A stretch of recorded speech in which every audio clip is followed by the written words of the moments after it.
여러분 안녕하세요. 행복한 노후를 준비하는 금토연구소의 박종현입니다. 글로벌 증시가 미국의 경기 침체 우려가 과도했다는 인식으로 8월 5일에 블랙 먼데이에서 빠르게 회복되고 있습니다.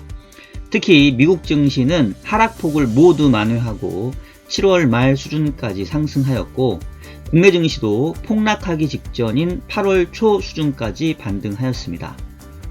9월 초까지는 중요한 경제지표 발표가 부재한 가운데 경기 하강 속도와 금리 인하 속도를 비교하면서 당분간은 관망세가 이어질 것으로 예상이 됩니다. 자, 이 가운데 금주 후반에는 한국은행의 금통위와 파월 의장의 잭슨 홀 미팅 연설이 예정되어 있는데요. 한미 통화정책의 수장은 현재 경제 상황과 향후 통화정책 전망에 대해서 어떠한 스탠스를 보일 것인지 오늘 영상에서 자세하게 짚어보도록 하겠습니다. 자, 그러면 일요일에 만나는 이슈 분석 지금 바로 시작하도록 하겠습니다. 자, 여러분 주말 잘 보내고 계시죠? 현재 시간 8월 18일 일요일 12시 16분을 지나가고 있습니다. 자, 이게 참 시장이 이게 이렇게 드라마틱할 수가 있나요? 지난주하고 지지난주의 모습이 이렇게 다를 수 있을지 참 알다가도 모를 게 바로 금융시장이 아닌가 싶습니다. 자, 보시면 오프닝에서도 얘기했습니다만은 8월 5일날 이른바 블랙 먼데이가 있었죠. 당시 S&P가 마이너스 6.95, 코스피는 마이너스 8.7%까지 급락하는 모습을 보이면서 진짜 마치 이제 경기 침체가 임박한 것처럼 시장이 호들갑을 떨다가 그 이후에 지금 이 하락폭을 이제 모두 만회하는 모습들을 좀 보여주고 있는데요.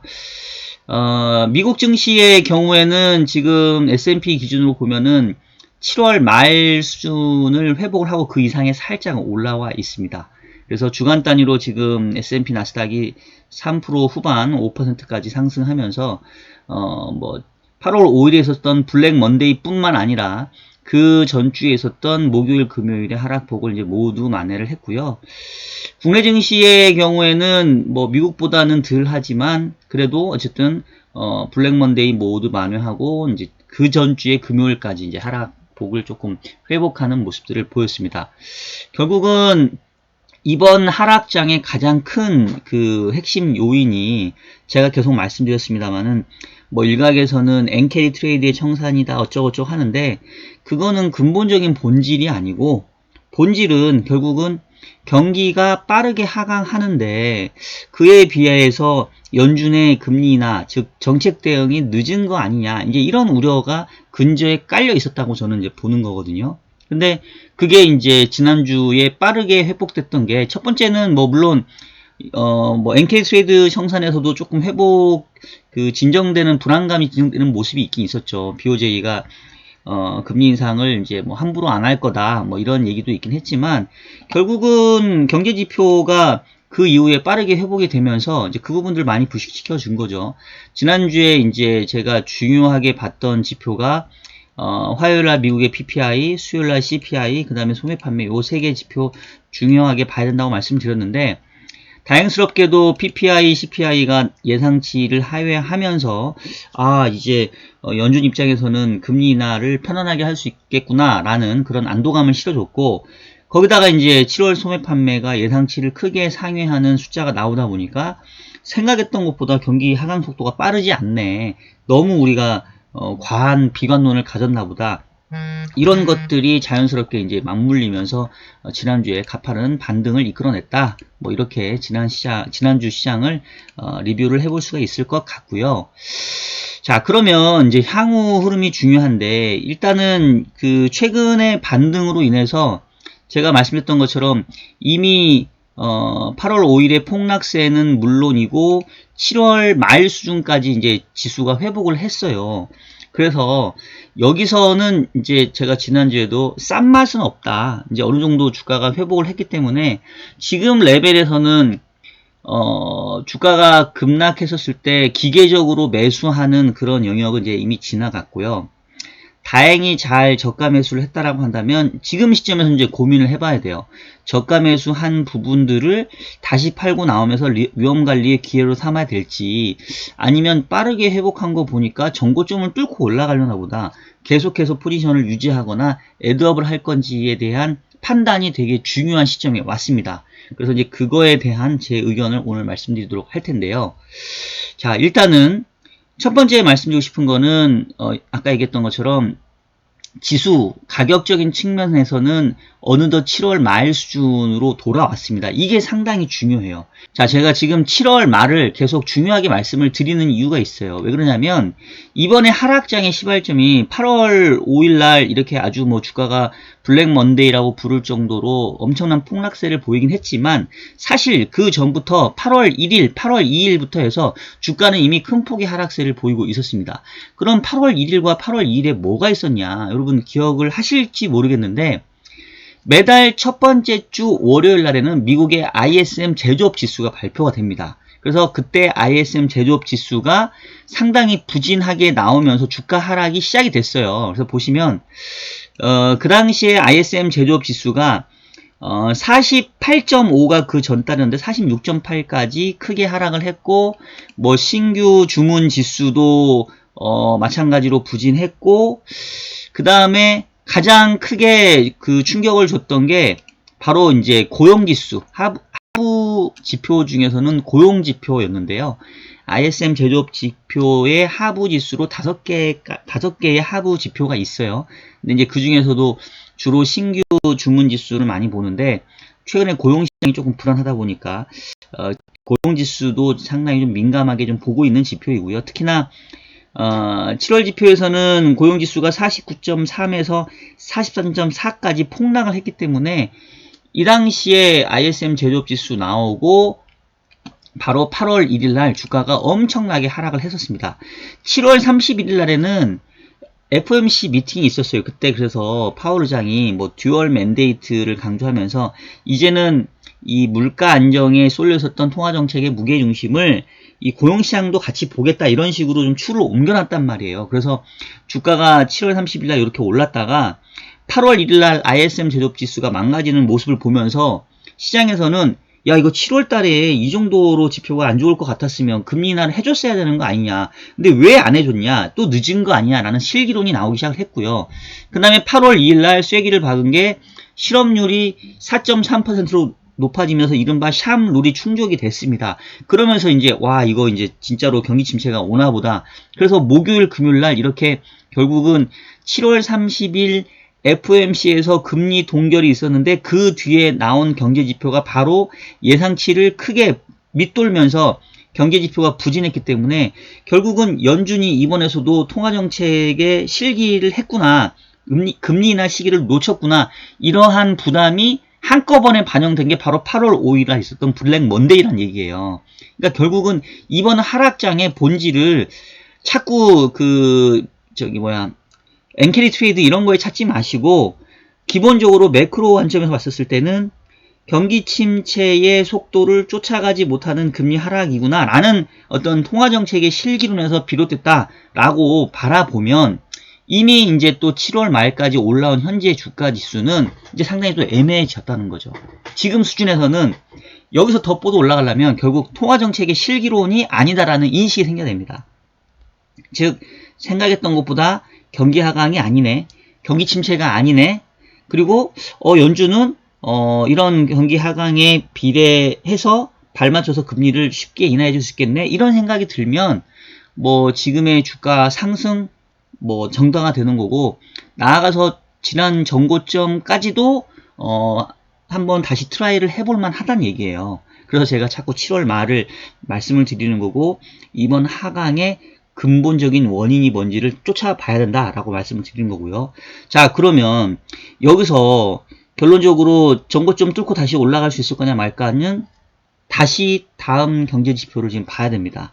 근데 다음 경제지표가 언제 나오냐면 매달 첫 번째 주 월요일 날 ISM 제조업지수 나온다고 했잖아요. 그러니까 결국은 이번에 전고점까지 치고 올라갈 건지 말 건지의 결자 해지는 결국은 요번 하락장의 시발점이 되었던 ISM 제조업 지표와 고용 지표를 확인을 해야 돼요. 근데 그게 언제 나오느냐? ISM 제조업 지표는 9월 3일 날 나오고요. 또 그 8월 고용 지표는 9월 6일 날 나옵니다. 그러면 지금 언제요? 지금 오늘 8월 18일이고 내일이 8월 19일이니까 2주 동안의 시간이 있어요. 그래서 제가 당분간은 중요한 경제지표 발표가 없으니까 2주 동안은 뭐 이제 약간 관망세 비슷한 흐름이 보여지지 않겠냐 싶은 거고, 정말로 이제 승부처는 9월 3일날 발표되는 ISM 제조업 지수와 9월 6일날 발표되는 고용지표인데, 저도 아직은 좀 판단이 안 씁니다. 그래서 아직 2주 정도 남았으니까 일단은 조금 저도 고민해서 아마 그 전에 움직여야 되겠죠. 그거 확인하고 움직이려면 우린 늦어버리니까. 그래서 다음 주 정도에는 어떻게 될 건지 제가 조금 여러분들께 제 나름대로의 그 분석 결론을 내려드릴 수 있을 것 같은데, 하여튼 아직은 2주 정도 시간이 남았기 때문에 당분간은 조금 시장은 이제 관망하지 않겠냐.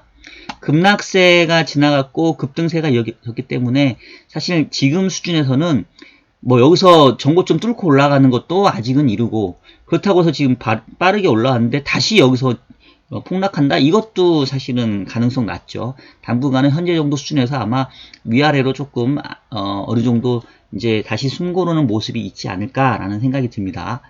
자, 그래서 이제 그 2주 동안 이제 결국은 또 시장은 뭔가를 찾고 재료를 찾으려고 할 텐데, 지금 요번 주에 보면은 그 통화정책상에서 이제 중요한 일정이 있죠. 목요일날 우리 금통위와 수정경제 전망이 있고, 그 다음에 8월 23일날 금요일날 이제 잭슨홀 미팅이 22일날부터 시작이 되긴 하는데, 파월 의장이 잭슨홀 미팅에서 연설하는 날은 이제 금요일로 지금 잡혀 있습니다. 그래서 목요일하고 금요일날 한국과 미국의 이 통화정책에 대한 중요한 이벤트가 있다고 좀 말씀을 드릴 수가 있겠고요. 이제 이때 이 통화정책의 이 두 수장들이 현재 경제 상황과 향후의 통화정책에서 어떠한 스탠스를 보이느냐에 따라서 시장은 최근의 반등 흐름은 조금 더 이어가든지 아니면 그냥 이제 관망하는지 이제 이게 결정이 되겠죠. 그래서 이제 그 부분들을 오늘 좀 주로 말씀을 드릴 텐데, 일단 한국부터 얘기를 하면 지금 한국은행은 지난 금통위에서 이미 통화정책 발표문에 보면은 이제 금리 인하 시기를 검토한다고 얘기는 했어요. 근데 그러면서 조건부로 얘기를 한 게 외환시장의 안정, 그 다음에 가계부채, 그 다음에 주택시장의 흐름인데, 이미 뭐 외환시장은 최근 상황 보게 되면 미국이 금리 인하를 이미 이제 카운트다운 하면서 사실 뭐 이미 그 환율은 그렇게 크게 시장에 별로 고려 변수가 아닌 것 같고요. 현재로서 한국은행 입장에서는 수도권의 이 주택가격 상승세, 그 다음에 이제 가계부채가 어떻게 좀 진정이 되느냐가 달려있다고 볼 수가 있겠습니다. 자, 그런데 조금 이제 기대를 해볼 수 있는 게, 그 20일날 금통위 이전에 21일날 그 금융감독 당국이 가계부채 점검 회의라는 거를 지금 여는 걸로 지금 발표가 됐는데, 이게 이제 왜 중요하냐면, 지금 보시면 지난 7월 달도 그렇고 2, 4분기 들어서 이 가계대출, 특히나 주택담보대출이 상당히 빠르게 늘어나고 있고요. 8월 지금 현재까지도 중간 집계를 제가 보진 않았는데 아마 8월 달도 7월 달 이상으로 가계부채가 늘어날 가능성이 큽니다. 왜냐하면 9월 1일부터 스트레스 DSR 2단계가 도입이 되면서 이 담보대출의 한도가 줄어들기 때문에 아마 그 전까지 이게 최근에 부동산 시장이 상당히 뜨겁기 때문에, 물론 이제 수도권 중심입니다. 지방 부동산하고는 지금 상당히 온도차가 있어요. 그래서 수도권 중심으로 부동산 가격의 상승이 나타나고 있기 때문에, 그래서 아마도 9월 1일부터 대출 규제가 생기니까 그 이전에 막차라도 타겠다 싶어서 아마 7월, 8월 가계대출이 많이 늘어날 가능성이 커요. 그러면 결국은 한국은행 입장에서는 이거 금리 인하를 하려고 하더라도 계속 이 부채가 늘어난 상황에서 괜히 금리 인하 하게 되면 한국은행이 가계부채 증가에 기름을 끼워줬다라는 그런 오명을 뒤집어 쓸 수 있기 때문에 상당히 신중해질 수밖에 없단 말이에요. 그래서 결국은 선결돼야 되는 게 일종의 정책 조합이 나와줘야 됩니다. 그래서 미시적인 조치로 가계부채나 뭐 부동산 시장의 과열을 좀 억제하는 대책들이 나와줘야 되고, 그러고 나면 한국은행이 편안하게 금리를 인하해 줄 수 있거든요. 그래서 그 지난번 8월 8일 날 수도권의 부동산 공급 대책이 나왔고요. 물론 아직 이 뭐 제3기 신도시 등등 해서 이 수도권 중심으로 해서 주택 공급이 이루어지려면 많은 시간이 걸릴 수밖에 없어요. 하지만 뭐 그린벨트까지 풀면서 주택 공급을 늘리겠다라는 의지를 보여줬고, 그 다음에 이제 가계부채 점검회의 21일 날 하면서 스트레스 DSR 뿐만 아니라 여러 가지 이제 가계대출을 조금 규제하는 정책들이 나와준다면 그런 것들이 효과를 낸다는 가정하에 조건부적으로 한국은행이 금리 인하를 할 수 있다라는 얘기가 아마 8월 20일 날 금통위 때 나오지 않을까라는 생각을 좀 해보고 있고요. 그리고 요번 금통위에서는 그 분기의 중간 달이기 때문에 수정 경제 전망이 나옵니다. 지난 5월 달에는 우리나라 성장률을 2.1에서 2.5까지 0.4%포인트 상향 조정을 했어요. 근데 지금 사실 그 뒤로 전체적으로 이제 내수 경기가 계속 고금리 고물가에 조금 부진한 상황이고, 최근에 KDI는 그래서 이 경제 전망치를 다시 좀 하향 조정을 했거든요.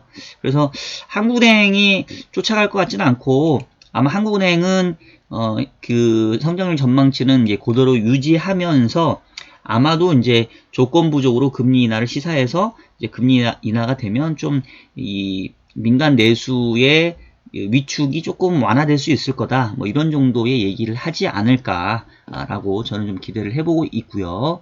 그래서 일단은 뭐 8월 전반적인 금통위는 조건부 금리 인하를 시사하고 뭐 잘하면 소수 의견까지도 나올 수 있다. 그래서 제가 이제 그 우리 코스피가 미국 시장보다 상당히 좀 부진한 이유 중에 하나가 국내의 어떤 자체적인 경기 부양책이 이제 부재한 상황도 하나 좀 말씀드렸잖아요. 지금 YTD 기준으로 보게 되면 S&P 나스닥이 16%, 17% 상승까지 회복했는데 코스피는 1.6% 상승, 코스닥은 연간으로 지금 마이너스 9.3%예요.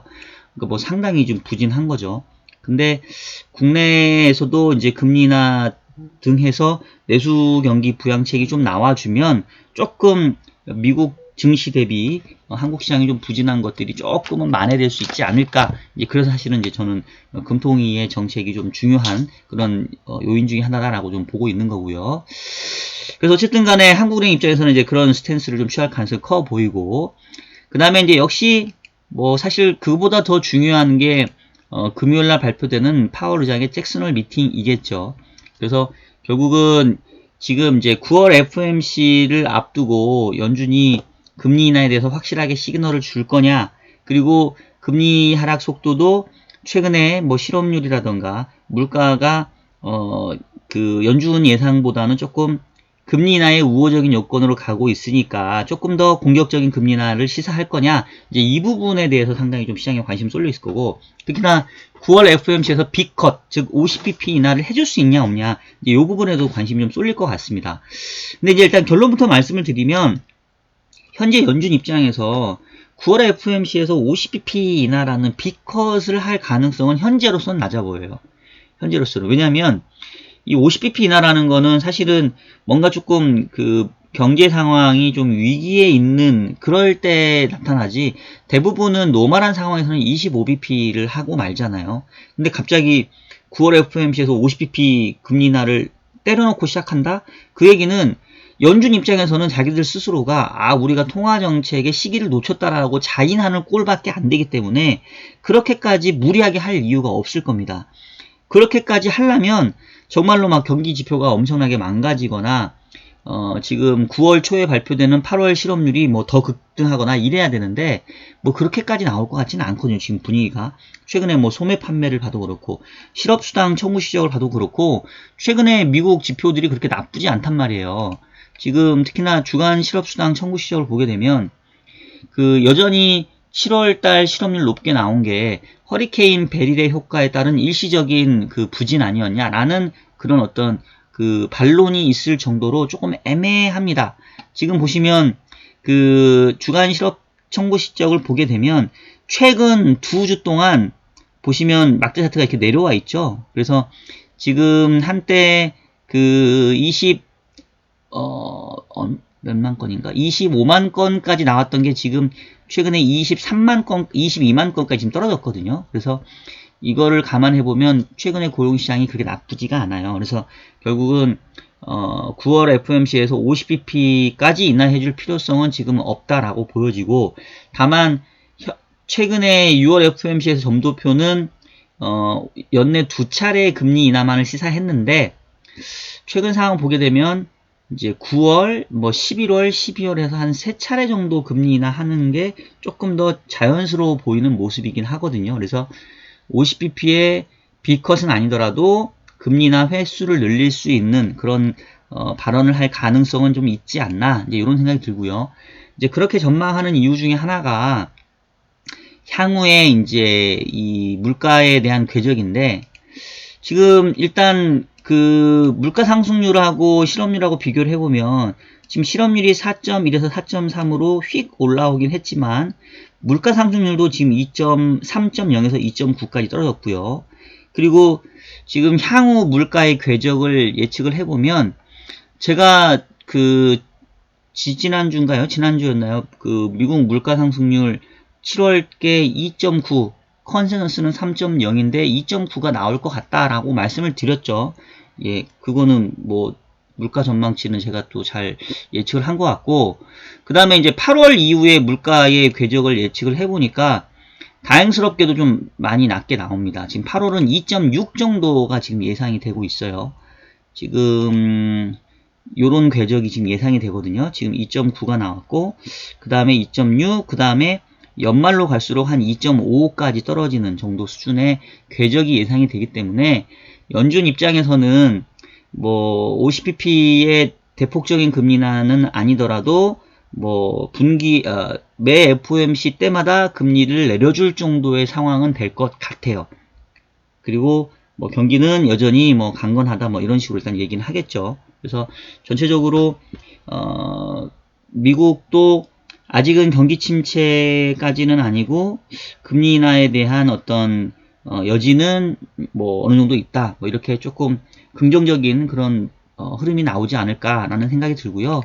그렇다고 보면은 다음 주도 일단 관망 흐름이긴 하겠지만 전체적으로 통화정책에 대한 기대치가 나오기 때문에 최근에 반등 흐름이 조금은 더 이어질 수 있는 모습이지 않을까 싶고, 9월 초에 ISM 제조업 지표와 비농업 고용 지표 나오기 전까지는 뭐 주식시장 입장에서는 최근에 반등 흐름들이 조금은 유효한 모습으로 나타날 가능성이 크다, 이렇게 조금 더 긍정적으로 볼 수 있을 것 같아요.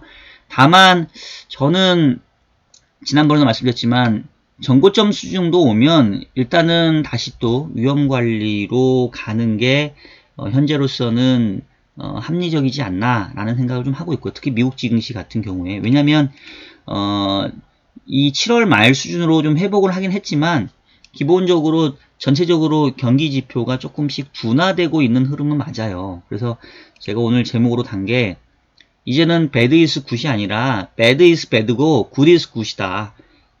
나쁘면 나쁜 거고 좋으면 좋은 거예요. 근데 지금 일단은 최근에 경기 침체 우려가 과도했다라는 인식 때문에 반등을 한 거지, 경기가 다시 좋아지고 있는 건 아니거든요.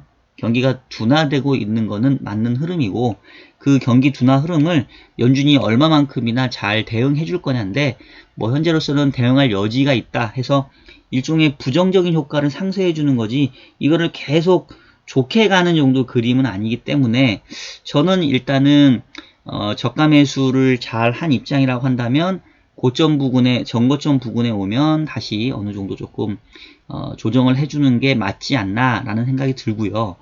다만 미국 증시는 빠르게 고점 부근에 지금 오르고 있지만 한국 시장은 아직 멀었죠. 지금 7월 말 수준이 한 2,800 정도 수준인데 코스피가 아직까지는 100포인트 정도 좀 갭이 있고, 뭐 코스닥은 아직도 좀 멀었고요. 그래서 사실은 미국 시장이 지금 기술주 위주로 빠르게 반등한 거에 비하면 국내에서는 그 삼성전자라던가 하이닉스의 회복이 아직은 조금 덜 된 부분들이 있습니다.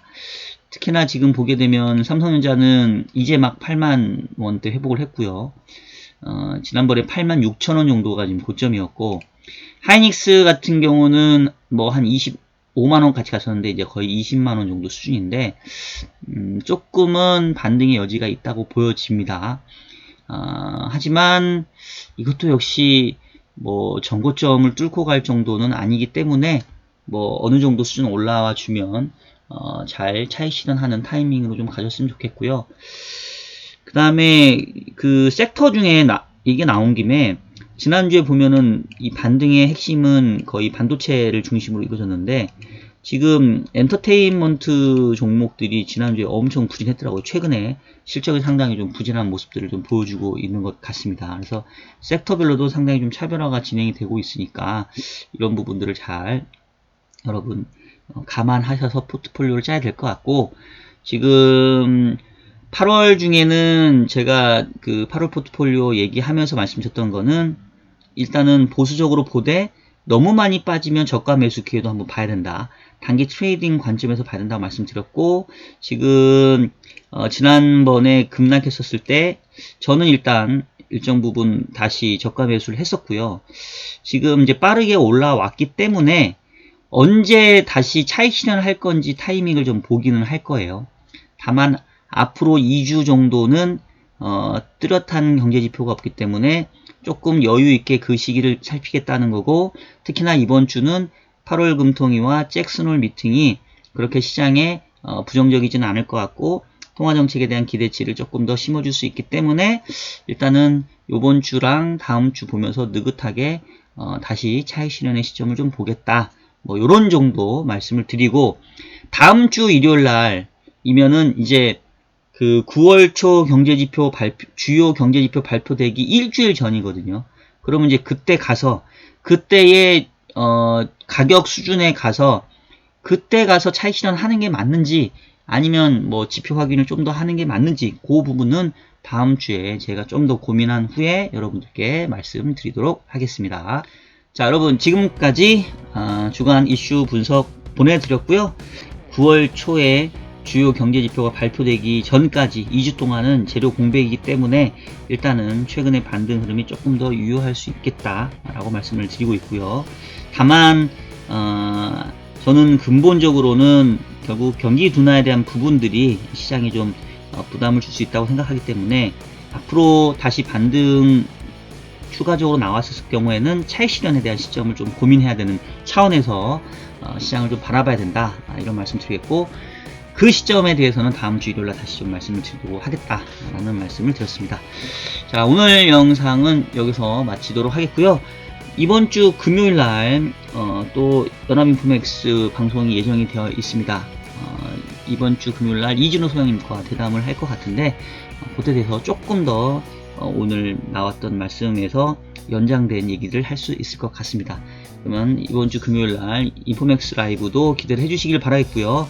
저는 다음 주 일요일날 더욱더 유익한 내용으로 여러분들 찾아뵙도록 하겠습니다. 자, 그러면 다음 주에 뵐게요, 여러분. 안녕.